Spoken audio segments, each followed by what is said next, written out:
प्रणाम। ओम नमः शिवाय। मेरे अलग अलग देशों के अलग अलग अनुभव हैं। मैं जगह जगह यात्राएं करता रहा और वहाँ आध्यात्मिक लोगों से मिलता रहा।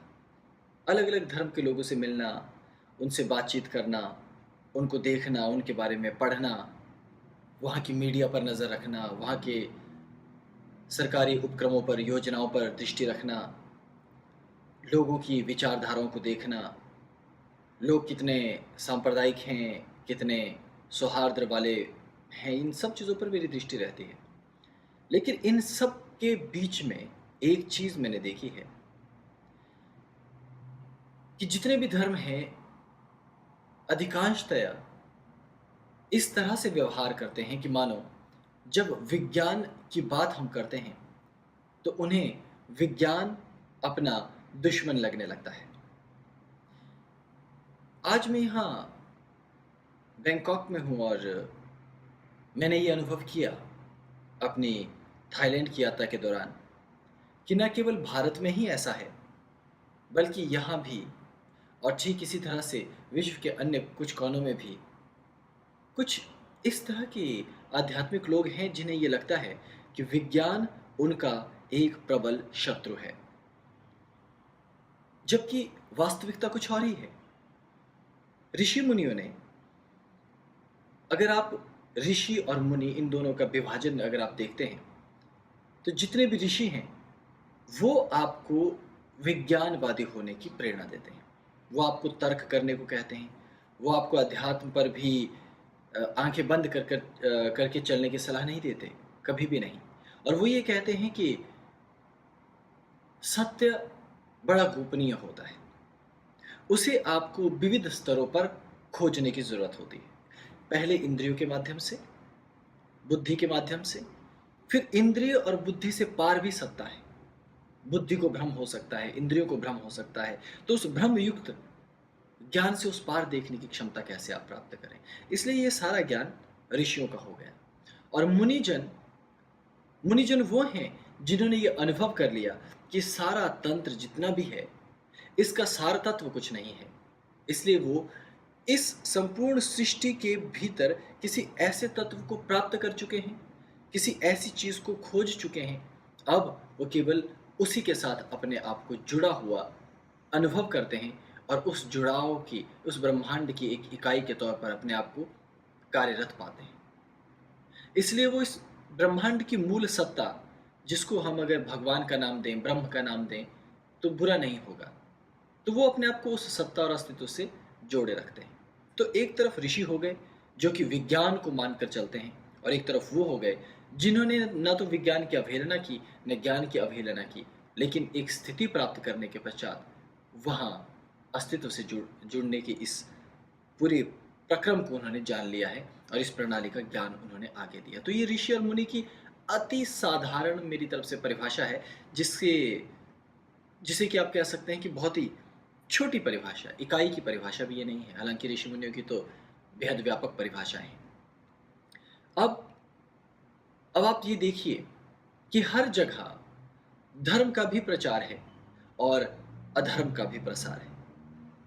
हर जगह व्यक्ति उन्मुक्तता चाहता है, स्वतंत्रता चाहता है। भौतिक रूप से भी व्यक्ति स्वतंत्रता चाहता है, चाहे वो बोलने की स्वतंत्रता हो, खाने पीने की हो, देशों में घूमने की हो, रहने की हो, यहाँ तक कि शादी विवाह करने की भी लोग स्वतंत्रता चाहते हैं कि वो एक आध शादी नहीं बल्कि 100-200 कर सकें। लोग इस तरह के भी इस राष्ट्र और इस पृथ्वीलोक पर हैं जो हर चीज़ के बंधन को नकार देना चाहते हैं। कोई बिल्कुल नंगा होकर घूमना चाहता है और उसकी अपनी एक विचारधारा है कि सब हम नंगे ही पैदा हुए हैं, तो नंगे ही सबको रहना चाहिए। तो आप यहाँ हर तरह की स्वतंत्रता का समर्थन करने वाले लोग देखेंगे, और कुछ ऐसे भी हैं जो आध्यात्मिक और बौद्धिक और मानसिक तलों पर स्वतंत्रता चाहते हैं।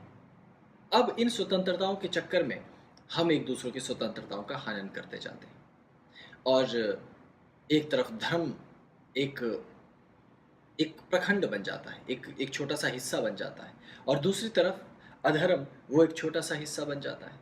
अब जब धर्म और अधर्म दो हो जाएंगे, तो ये अवश्य है कि अधर्म हमेशा धर्म पर चोट करेगा और धर्म अधर्म पर चोट करेगा। क्योंकि धर्म ने बहुत सारी चीज़ें बना रखी हैं और अधर्म ने कुछ बना नहीं रखा, इसलिए अधर्म के पास ज़्यादा अवसर हैं चोट पहुँचाने के। कैसे? एक छोटा-सा उदाहरण लीजिए। समंदर के किनारे 2 छोटे-छोटे बच्चे खेल रहे हैं। एक का नाम धर्म है, एक का अधर्म। जो धर्म है, ये रेत की ही छोटे-छोटे ढांचे, इमारतें, घोड़े, मूर्तियाँ, ये सारी चीज़ें बनाता रहता है। कोई पवित्र ग्रंथ, कोई पवित्र किताबें, लेकिन सारी रेत की ही हैं। और दूसरा अधर्म रेत पर इधर-उधर खेलता रहता है, आसमान में रेत फेंकता रहता है, धर्म के ऊपर भी रेत फेंकता रहता है। और जब वो कोई मूर्ति बनाता है, धर्म या पुस्तक या कोई भी रेत की चीज़ बनाता है, तो अधर्म उसे कुचलता है और बड़ा खुश होता है कि वाह! देखो मैंने कितना बड़ा काम कर दिया। और अपने आप को ऐसे प्रदर्शित करता है कि देखो उसने जीत हासिल कर ली। तो इस तरह का ये युद्ध चल रहा है। लेकिन फिर भी भैरव और भैरवी होने के नाते आपको, योगी और योगिनी होने के नाते आपको और कलांतक पीठ से जुड़े होने के नाते आपको गुरुमंडल की एक बात हमेशा याद रखनी चाहिए। उन्होंने ये कहा है कि सृष्टि में अंधकार सर्वत्र है, लेकिन उस अंधकार में जहां-जहां भी दीपक जलते हैं, जहां-जहां भी सूर्य निकलता है, वहां-वहां समान रूप से प्रकाश होता है। यानी कि दीपक तो हमेशा एक ही रहते हैं या वो बदल भी सकते हैं। मान लीजिए भारत का दीपक भारत में है, अब थाईलैंड का दीपक यहाँ थाईलैंड में है, यूरोप का दीपक अब यूरोप में है, अमेरिका का दीपक अब अमेरिका में है। और घनघोर रात्रि हो जाए और हम उन दीपकों को प्रज्वलित करें, उन्हें जला दें, तो प्रकाश हर देश में एक जैसा ही होगा, क्योंकि उन सब दीपकों का प्रकाश एक ही है, लेकिन वो दीपक अलग-अलग हैं। हो सकता है कि एक दीपक मिट्टी का हो, एक सोने का हो, एक चांदी का हो, एक धातु का हो। किसी भी तरह से आप उसकी व्याख्या कर सकते हैं। तो वास्तव में गुरुमंडल यही समझाने की कोशिश करता है कि संपूर्ण पृथ्वी पर ही नहीं, इस ब्रह्मांड के बाहर भी, अन्य ग्रहों में भी, ब्रह्मांड के अन्य स्थानों पे भी धर्म, अध्यात्म सदैव विद्यमान रहता है। क्यों? क्योंकि धर्म और अध्यात्म वास्तव में विज्ञान ही है। आप कहेंगे ये तो बड़ी विचित्र बात है। ये विचित्र बात नहीं है, यही सत्य है। आज अगर आप धर्म के पक्ष को भी देख लीजिए, अधर्म के पक्ष को भी देख लीजिए। धार्मिक व्यक्ति क्यों धार्मिक है? उसके भीतर ऐसा क्या क्या है जिस कारण वो इतना ज़्यादा विश्वास करने वाला व्यक्ति हो गया? अगर आप विज्ञान के माध्यम से उसकी तलाश में गहरे उतरेंगे, तो आपको पता चलेगा कि अरे वाह! इन सब चीज़ों के पीछे तो एक कारण है, एक गहरा आधार है। और ठीक वैसे ही बहुत सारे लोग अधार्मिक हैं, ईश्वर को नहीं मानते या ईश्वर के और धर्म को, इन दोनों को हटा देना चाहते हैं। अगर आप इन लोगों के मन मस्तिष्क का भी अध्ययन करेंगे, तो आपको उनके पीछे भी बहुत सारे ऐसे कारण मिल जाएंगे विज्ञान के माध्यम से, जो कि मानसिक तल पर, मनोवैज्ञानिक तल पर, सामाजिक तल पर उनके पीछे रीजनिंग है, उनके पीछे कारणों की एक लंबी, बेहद लंबी सूची है। ये एक ऐसा लंबा स्क्रॉल है, ये एक ऐसी लंबी कुंडली है कि इस कुंडली के भीतर समस्त तत्व छिपे हुए हैं। इसीलिए ऋषि होना और मुनि होना प्राचीन काल में बड़ी गौरव की बात कही जाती थी। आज आज ये चीज़ें बदल गई हैं। यहाँ थाईलैंड में भी मैंने बहुत सारे बौद्ध धर्म के मॉन्क्स को देखा, बहुत सारे बौद्ध धर्म के अनुयायियों को देखा, जो कि केश मुक्त हैं मेरी तरह, वो केश बहुत कम रखते हैं और पीला वस्त्र पहनते हैं और एक अलग सा जीवन जीते हैं। समाज के लोग उनको एक अलग सी दृष्टि से देखते हैं, कुछ नफ़रत भरी दृष्टि से, कुछ उनके सामने हाथ पांव जोड़कर उनके वचनों का अनुसरण करने की कोशिश कर रहे हैं, क्योंकि आध्यात्मिक जिज्ञासा सदैव रही है और अध्यात्म पर घात करने वाले भी सदैव रहे हैं। ये सृष्टि का एक सौंदर्य है, ये कोई बुरी चीज़ नहीं है, सृष्टि का सौंदर्य है। कभी न कभी ऐसा क्षण भी आता है जब एक सच्चा आस्तिक भी नास्तिक हो जाता है कुछ समय के लिए, और कभी-कभी नास्तिक हृदय के मन में भी आस्तिकता प्रकट हो उठती है। लेकिन वास्तविक स्थिति क्या है, ये जानना ज़रा जटिल है। तो इसे कैसे जानेंगे? वही मैं कहना चाहता हूँ कि इसे जानने का एक ही तरीका है और वो है विज्ञान। आप कहेंगे विज्ञान, धर्म और विज्ञान का तो द्वंद्व है, ये तो आपस में लड़ते हैं, इनकी तो आपस में कभी बनने वाली है नहीं। और इस तरह के तर्क बहुत सारे आपके हृदय में आते होंगे। जबकि वास्तविकता बिल्कुल अलग है। वास्तविकता ये है कि ऋषि जब भी अपने-अपने समय में उत्पन्न हुए हैं, तो उन्होंने एक-एक तत्व की खोज की है। भले ही वो आयुर्वेद की एक औषधि हो, प्रकृति में चले जाएँ, उन्होंने वहाँ कोई फूल देख लिया हो और छोटे से पुष्प को लेकर उसके गुणों की वो व्याख्या करने लग गए हों, या फिर फिलॉसफी देने लग गए हो, जिसको आप आधुनिक समय में फिलॉसफी कहते हैं, वाद, कि जीवन में दुःख है तो उसे कैसे नष्ट करें, संगीत है तो वो कैसा होना चाहिए, धर्म है तो वो कैसा होना चाहिए, राजनीति भी है तो वो कैसी होनी चाहिए, राजा हैं तो उन्हें कैसे सत्ताएं संभालनी चाहिए, और यदि लोकतंत्र है तो उसे कैसे चलना चाहिए।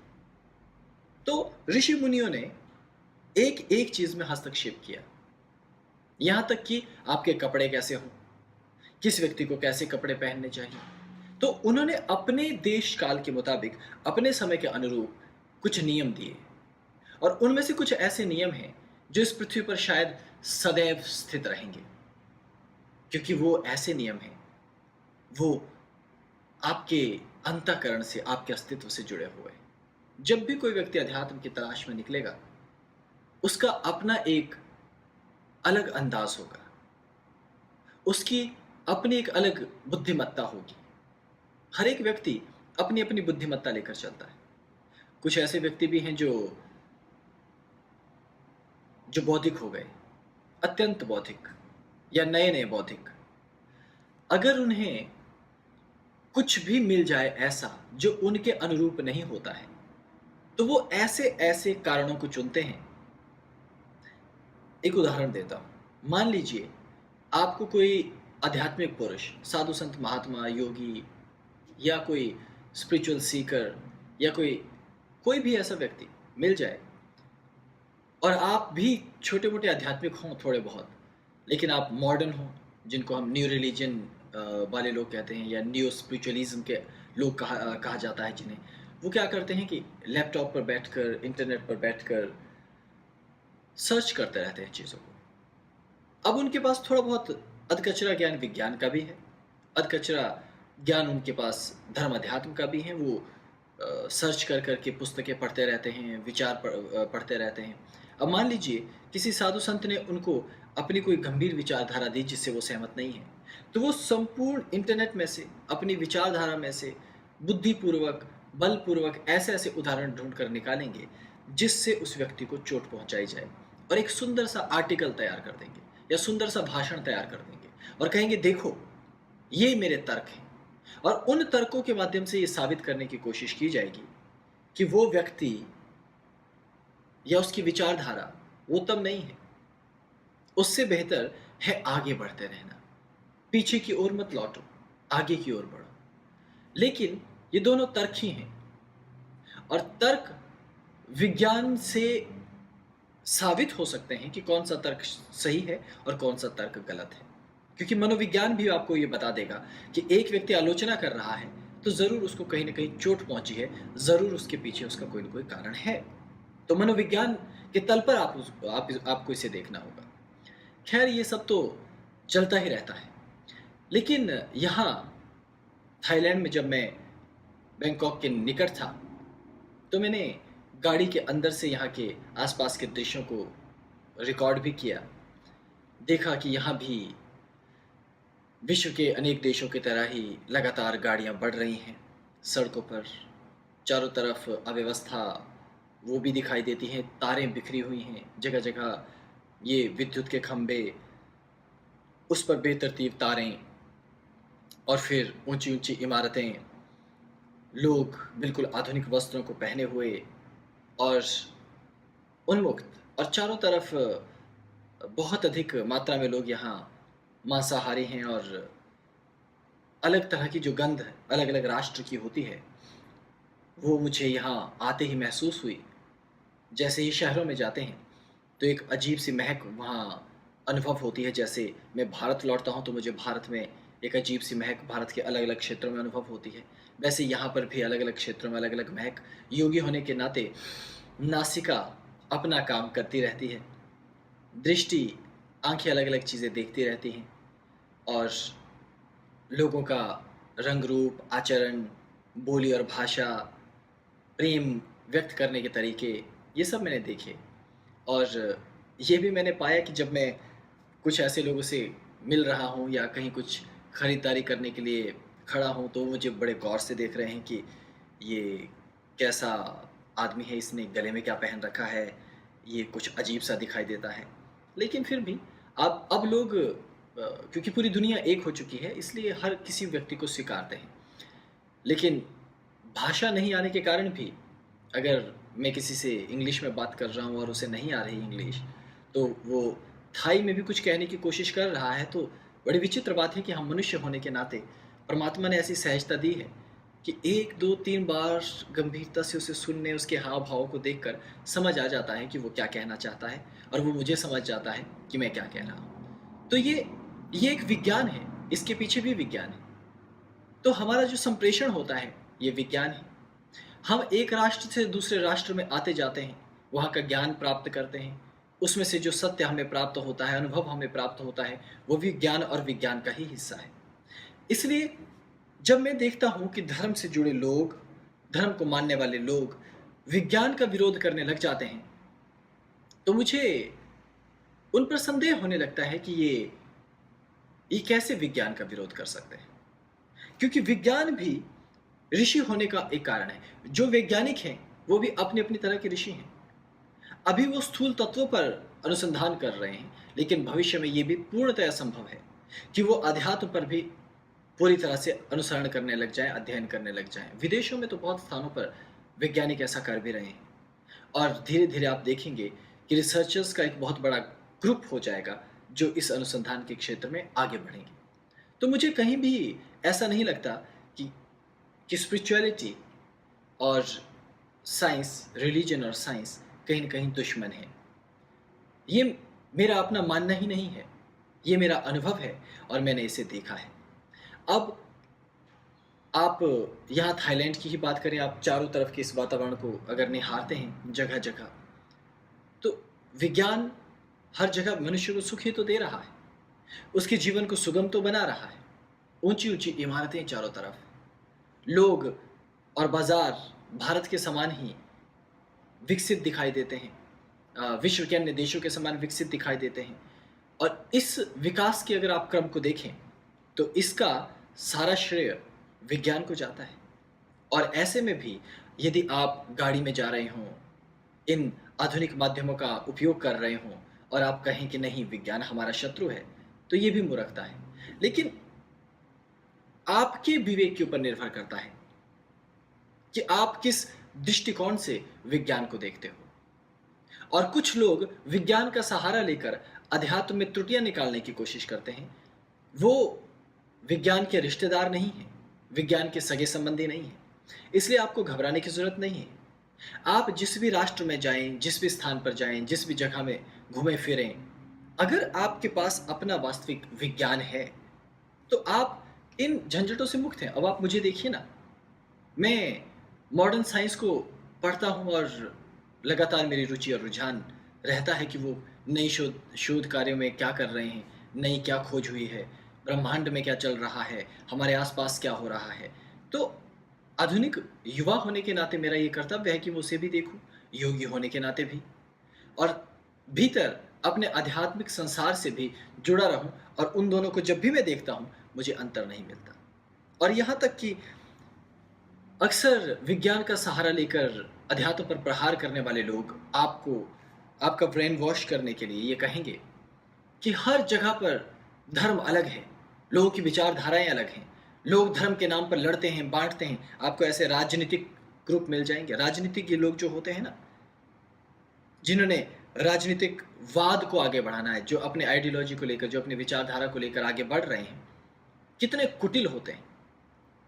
वो समाज को आगे ले जाने के लिए, लोकतंत्र को आगे ले जाने के लिए या राष्ट्र को आगे ले जाने के लिए कुछ विचारधाराएँ देने की कोशिश करते हैं। लेकिन जब वो विचारधारा उनके आगे सरलता से नहीं बढ़ पाती, तो उनको धर्म खतरा लगने लगता है।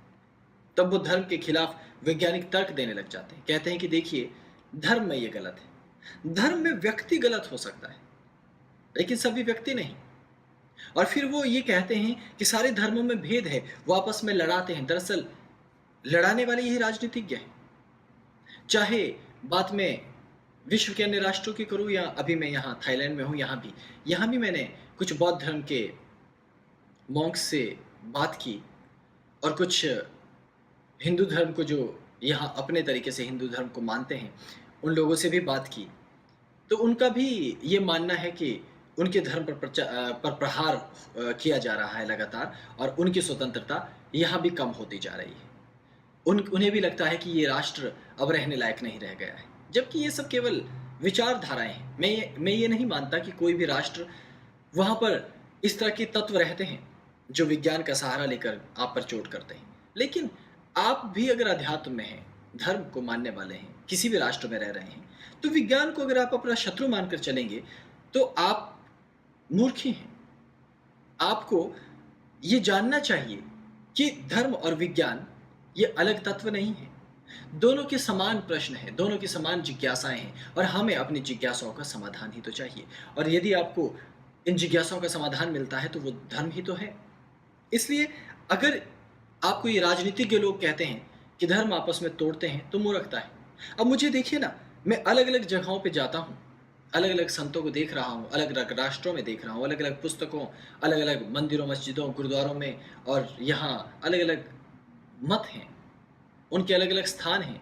उन सभी स्थलों पर अगर आप देखें, अगर आपके अंदर वो साम्य बुद्धि है, वो दृष्टि है, तो मैंने उदाहरण आपको दे ही दिया कि दीपक अलग अलग हो सकते हैं हर राष्ट्र में। हर राष्ट्र में अलग अलग दिए जल रहे हैं, लेकिन उसमें जो प्रकाश निकल रहा है वो समान है। लेकिन कुछ लोग ऐसे हैं जो उस दिए के शुद्ध तेल में, जो उसका ईंधन है, उसमें कुछ ऐसा कचरा मिला देते हैं कि उस प्रकाश के साथ साथ कालिख वाला धुआं तेजी से पैदा होने लग जाए, ताकि वो धुआं दुर्गंध फैलाना शुरू कर दे। याद रखिए, परमात्मा के बनाए इस दिए में बड़ा शुद्ध, बहुत ही विशुद्ध ऐसा ईंधन है जिससे सिर्फ प्रकाश पैदा होता है। तो सभी धर्मों के लोग, सभी आध्यात्मिक वृत्तियों के लोग संपूर्ण पृथ्वी पर, संपूर्ण दुनिया में इसी तरह से जगमगा रहे हैं। तो आपको परेशान होने की जरूरत नहीं है। आप जहां भी हैं, दिए के समान प्रकाशित होते रहिए। आपकी जो भी विचारधारा है, वहां विज्ञानमय दृष्टि रखिए, वहां शोधात्मक दृष्टि रखिए, वहां अपने आप को परिष्कृत कीजिए। अब मैं तो भारत के हिमाचल के कुल्लू क्षेत्र का, कुल्लू जिला का भी एक छोटा सा क्षेत्र है, कोटला, जहां कोलांतक पीठ है, उस एक छोटे से क्षेत्र का रहने वाला एक छोटा सा योगी हूं। सोचिए, मेरा एक छोटे से गांव में वहां जन्म हुआ, और मैंने वहां अपने गुरुओं के सानिध्य में रहकर, वो भी वनों में, गहरे हिमालयों में रहकर साधना की। लेकिन आज उस साधना का तेज प्रताप ऐसा है कि विश्व के किसी भी कोने में जाता हूं, सब अपना लगता है। वहां पर मुझे ऐसे लोग मिल जाते हैं जो मुझसे प्रेम करते हैं, जो मेरे साथ रहना चाहते हैं, और मुझे उनके साथ रहकर अनुभव होता है कि मैं किसी भी राष्ट्र देश में जाऊं कि अरे वाह, ये सारी दुनिया तो लगभग एक ही है, और सब केवल राजनीतिक कारणों से ये अलग अलग राष्ट्र बने हैं। तो आपको भी अनुभव करना है। इसीलिए देशाटन भी जरूरी है, यात्राएं भी जरूरी है, तर्क वितर्क भी जरूरी है, लेकिन आपको तर्क वितर्क के पीछे के रहस्यों को जानना भी जरूरी है। इसलिए विज्ञान अपने आप में अध्यात्म की ओर आपको ले जाता है। इसलिए विज्ञान का विरोध करना अपने आप में मूर्खता होगी। अध्यात्म में यदि आप आगे बढ़ रहे हैं, धर्म में यदि आप आगे बढ़ रहे हैं, तो धर्म के सूत्रों को समझने की क्षमता आपके भीतर रहनी चाहिए। क्योंकि सदियों से पुस्तकों में जो है, वो पुस्तकें कई बार खत्म हो चुकी हैं, जलाई जा चुकी हैं। तो जिसके मस्तिष्क में जितना उसे याद था, उसने उनका पुनर्लेखन किया। बहुत लंबे समय से इन पुस्तकों का दौर चलता आ रहा है। उसमें न जाने कितना मिश्रण हो चुका है, कितनी सत्यता है, कितनी असत्यता है। इसलिए आपको अपनी तलाश सदैव जारी रखनी होगी। यहाँ मेरी यात्रा का जो ये पड़ाव है, अभी मैं एक आध दिन यहाँ रुकूंगा बैंकॉक में, फिर मैं यहाँ से आगे निकल जाऊंगा अपनी यात्रा पर दूसरे स्थान पर भी। तो योग का बड़ा सुंदर व्यापक प्रचार प्रसार यहाँ है, और लोग मेडिटेशन ध्यान करने के लिए बहुत लालायित हैं, और लोग अध्यात्म धर्म को समझने के लिए भी लालायित हैं, लेकिन वो परेशान भी हैं धर्म और अध्यात्म से उसी तरह जैसे विश्व के सभी कोनों में। लेकिन मेरा ये मानना है कि आप चिंता ना करें, कोई ऐसी सत्ता इस सृष्टि में है ही जो निरंतर अंधकार बनाती रहती है। कोई ऐसी सत्ता है जो प्रकाश को अंधकार में बदलती रहती है, लेकिन फिर ऐसी इकाइयां भी है जो उस अंधकार में सूर्य के समान प्रकाशित होती रहती हैं। आप इस नियम से विचलित मत होना। आप अंतःकरण की अपनी विशुद्धता को प्राप्त करने की कोशिश करना। आप योगी होने की कोशिश करना। मैं भारत के योगी होने के नाते, मैं हिमालय के पुत्र होने के नाते, मुझे देवभूमि कुल्लू का एक छोटा सा योगी होने के नाते, अपने गुरुमंडल से जुड़े होने के नाते भी अपने इस परंपरा को अनुभव करने का अवसर मिला है, अपने अध्यात्म को अनुभव करने का अवसर मिला है। और आज जो प्राप्ति है वही बांटने में समस्त राष्ट्रों में निकला, समस्त स्थलों पर निकला, और मेरी अलग अलग प्रणालियां और तरीके और शैलियां हैं अंधकार में प्रकाश लाने की। कभी मैं योग का सहारा लेता हूं, कभी मैं तंत्र का, कभी मैं गहरे ध्यान का सहारा लेता हूं, कभी मैं अपनी वाणी का। क्यों? क्योंकि मुझे अब ये भली प्रकार ज्ञात हो चुका है कि इस रास्ते पर हमें आगे कैसे बढ़ना है, अपने साथ लोगों को कैसे आगे लेकर जाना है, और उन्हें विकसित कैसे होने देना है। उन पर थोपना नहीं है अंधकार, उन पर थोपना नहीं है दुख, उन्हें डराना नहीं है धर्म के नाम पर, उन्हें डराना नहीं है विज्ञान के नाम पर। उन्हें प्रकाशवान करने की कोशिश करना है ताकि उनके जीवन में प्रकाश हो सके। तो यही मेरी कोशिश यहां भी रहेगी, और मैं जो भी अनुभव होंगे वो आपको आगे भी आपके साथ अपने अनुभवों को बांटता रहूंगा। मैं हमेशा अपना उत्तरदायित्व समझता हूं कि मैं इस माध्यम से अपने भैरव भैरवियों को अपने अनुभव, अपना ज्ञान और कुछ समय निरंतर अपनी यात्राओं में भी अपने भैरव भैरवियों के लिए निकालता रहूं। तो आज भी मेरे पास अभी कुछ समय था तो मैंने आपके साथ ये समय निकाला। मैं इसके बाद क्या होने वाला है, आगे क्या होगा, ये सब भी आपको बताऊंगा। तो आप तब तक अपनी साधना जारी रखें, विज्ञान को शत्रु न समझें, वैज्ञानिक सोच भी रखें, और वैज्ञानिक सोच होना ही मेरी दृष्टि में ऋषित्व है, और भीतर अध्यात्म से जुड़े रहना ही मेरी दृष्टि में मुनित्व है। और दोनों ही परंपराओं को लेकर जीवन को जो मुक्त होकर देखता है, सर्वत्र समान देखता है, उसे ही मैं सिद्ध कहता हूं। क्योंकि सिद्ध व्यक्ति वो है, सिद्ध का मतलब मैं कई बार बता चुका हूं। गणित में मैथ है, गणित में कोई इक्वेशन है, उसे सॉल्व करने को ही सिद्ध करना कहा जाता है। और ये पूरी दुनिया अपने आप में एक गणित है। पूरी दुनिया, सारे संबंध, सारे रिश्ते नाते, ये आकाश, ये पृथ्वी, ये मौसम, ये विचारधाराएं, ये राजनीति, ये धर्म, ये शक्ति प्रदर्शन, ये सत्ताएं, ये पुलिस प्रशासन, ये मिलिट्री, ये इंटरनेट, सब चीजें, चिकित्सा, सब एक, जीवन भी पूरा का पूरा एक गणित ही तो है। और जिस व्यक्ति ने इसे सिद्ध कर लिया, जो इसके पार जाने का सूत्र जान जाता है, जो इन सब के मूल को जान गया, वो सिद्ध ही तो है।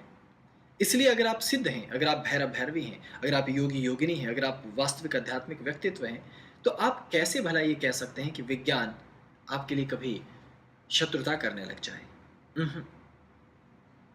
कुछ धार्मिक लोग विज्ञान की आड़ लेकर, विज्ञान का सहारा लेकर अपने धर्म को सच साबित करना चाहते हैं, और कुछ लोग जो धर्म को नहीं मानते उसी विज्ञान की आड़ लेकर धर्म को हानि पहुंचाना चाहते हैं। लेकिन आप खैर इन दोनों से दूर रहिएगा और अपनी यात्रा आगे बढ़ाते रहिएगा, क्योंकि मुझे ये पूरी तरह से आशा है कि जब आप पूरी त्वरा के साथ, पूरे जोश के साथ, एक ऊर्जा के साथ प्रवाह में आगे बढ़ोगे तो प्राप्त अवश्य करोगे। मंथन करेंगे तो अवश्य दूध में से मक्खन निकल ही आएगा। अपना ख़्याल रखिए। मैं अपने इस प्रवास के दौरान, यात्रा के दौरान जो भी कुछ अच्छा अनुभव होगा, वो आपको अवश्य बताऊँगा और जो बुरा अनुभव होगा, उसे त्यागता जाऊँगा। क्योंकि हमारा कार्य बुराई इकट्ठा करना नहीं है। बुराई इकट्ठे करने वाले लोग पूरी दुनिया में बैठे हैं। वो अपने आप बुरा बोलेंगे, बुरा कहेंगे, बुरा सुनेंगे, उनसे बर्दाश्त नहीं होता। क्योंकि भीतर अहंकार इतना भरा है कि उस अहंकार के कारण वो किसी के भी वचन को, किसी के भी कर्म को बुरा ही आंकेंगे। आप हंस हैं, वैसे ही रहिए, पवित्र, शुद्ध, चैतन्य, प्रकाशवान। मैं फिर लौटूँगा, अभी मेरे विश्राम का समय है। मैं बहुत जल्द पुनः लौटता हूँ। ओम नमः शिवाय। प्रणाम।